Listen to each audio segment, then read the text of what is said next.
This question is for all the riders out there.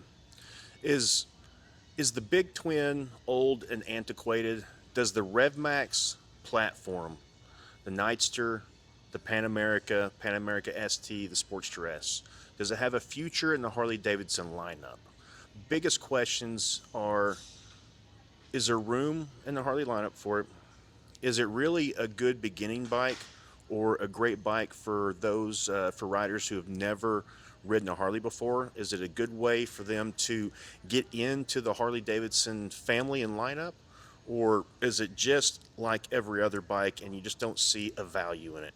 I want to know. A lot of people up here at the dealership are really curious about what others have to say and what they think. Is the Rev Max platform, is it a good motor? Is it a good bike in the lineup? Is it going to help bring younger people in, newer riders, and those who have been riding but never ridden Harley before? Is this going to be a bike that is going to be beneficial? And is it a good bike? Have you ridden one? Are they fun? Are they fast? Are they reliable? How's the trade-in value on them?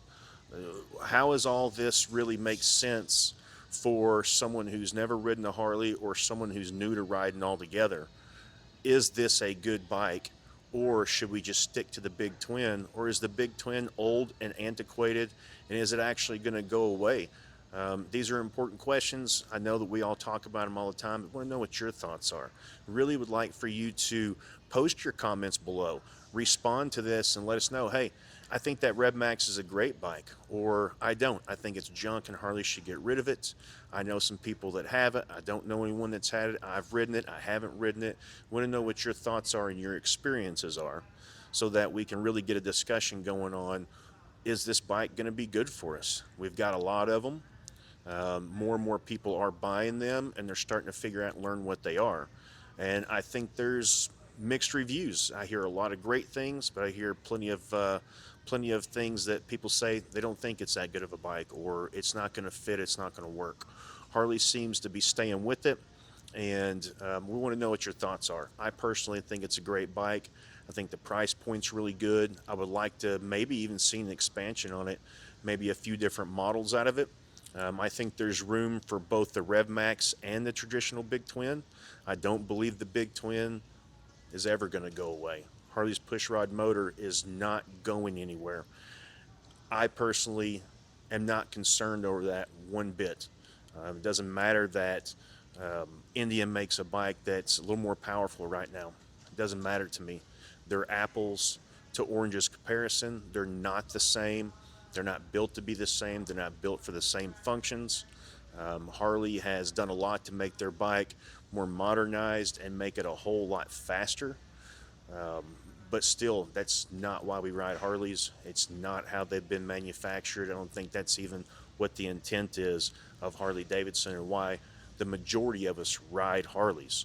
So I really don't think it's going to be that big of a deal, and I don't believe it's important. I know there's a lot to be said about it, and everyone's got an opinion, but I just don't think that the Big Twin's going to go anywhere, and I don't really see any point in trying to compare it to other models or other motors, because they're not. It's the only one of its kind, and it doesn't make sense to me to try to compare it to a 60-degree V-twin. Yeah, we have that in our Rev Max, but everyone makes that motor. There's nothing spectacular or unique about a 60-degree V-twin, a horsepower revving motor, chain driven off the crank, liquid cooled, unitized construction. There's nothing spectacular about that. That's pretty much what everyone makes. The outliners are going to be manufacturers like Harley, still what some of BMW makes, maybe some Royal Enfield. You've got a little bit older or time-tested technology that's been around for decades upon decades. Um, I just don't think it makes sense to try to compare them or argue with each other over it. I just don't think it really matters that much. The Big Twin, Harley, it's not going anywhere. It's iconic. It performs beautifully for what it's designed for, and it's a great bike that does everything. I love riding my road glide. I also like riding a fast bike. I really like the Rev Max platform. I think that it is a great way to get newer people in if we can talk about it, discuss it, and make room for it. So What are your thoughts on this? Drop some comments below. We'd love to have a conversation about it and get your take on it. Let's see what everyone thinks.